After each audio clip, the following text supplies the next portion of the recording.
మన ప్రపంచంలో ఎన్నో భాషలు ఉన్నాయి, కానీ అన్నిటికంటే అందమైన భాష ఏ భాష? తెలుగు.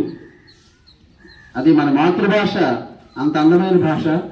దానిలో గద్యము పద్యము అంటే మన పాఠాలు ఉన్నాయి కదా, గద్య భాగము పద్య భాగం. పద్య భాగం స్పష్టంగా రావాలి. నేను ప్రైమరీ స్కూల్లో 10 సంవత్సరాలు పనిచేశాను. ఆ టైంలో కూడా పిల్లలకి పద్యాన్ని ఎలా చదవాలి అలాగే చదివించేవాళ్ళు. పద్యాల పోటీలో కూడా ఫస్ట్ ప్రైజ్ మీ కొత్తూరు హై స్కూల్లో పిల్లలకి పద్యాల పోటీలో ఫస్ట్ ప్రైజ్ అనేది వచ్చిందనమాట. ఆ పద్యాన్ని చదవడానికి కొన్ని ట్యూన్స్ ఉన్నాయి, అందులో ఒక ట్యూన్ చెప్తారు. పెద్ద పెద్ద ప్రవచనకర్తలు కూడా అదే ట్యూన్ ఫాలో అవుతారు పద్యాలు చదివేటప్పుడు.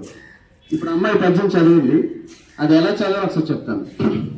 దొరలు దోచలేరు దొంగలెత్తుకుపోరు, భాతృజనము వచ్చి పంచుకోరు, విశ్వవర్ధనుడు విద్యాధనమురా, లలిత సుగుణ జాల తెలుగు బాల.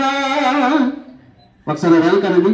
దొరలు దోచలేరు అనండి, వాయిస్ లేదా. దొరలు దోచలేరు దొంగలెత్తుకుపోరు,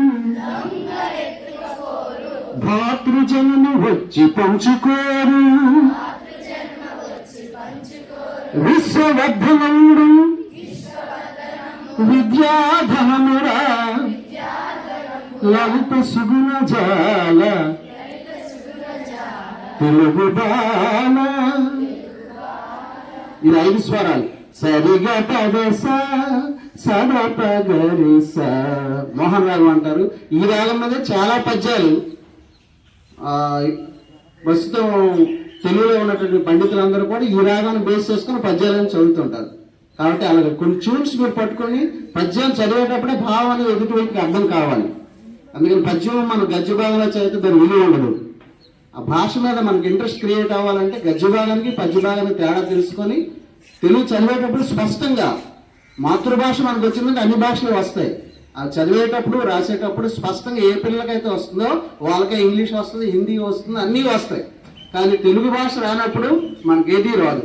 అటు స్పష్టంగా ప్రతిరోజు ఒక పాఠాలు ఇంటి ద్వారా మీ గొంతు విప్పి తల్లిదండ్రులు వినిపించండి, గద్యభాగం పద్యభాగం. అప్పుడే మనకు తెలుగు భాష అనేది స్పష్టంగా వస్తుంది. వచ్చిన అన్ని భాషలు వస్తాయి. వచ్చేటప్పుడు మనం పరీక్షలో కూడా చాలా ఈజీగా రాయగలుగుతాం.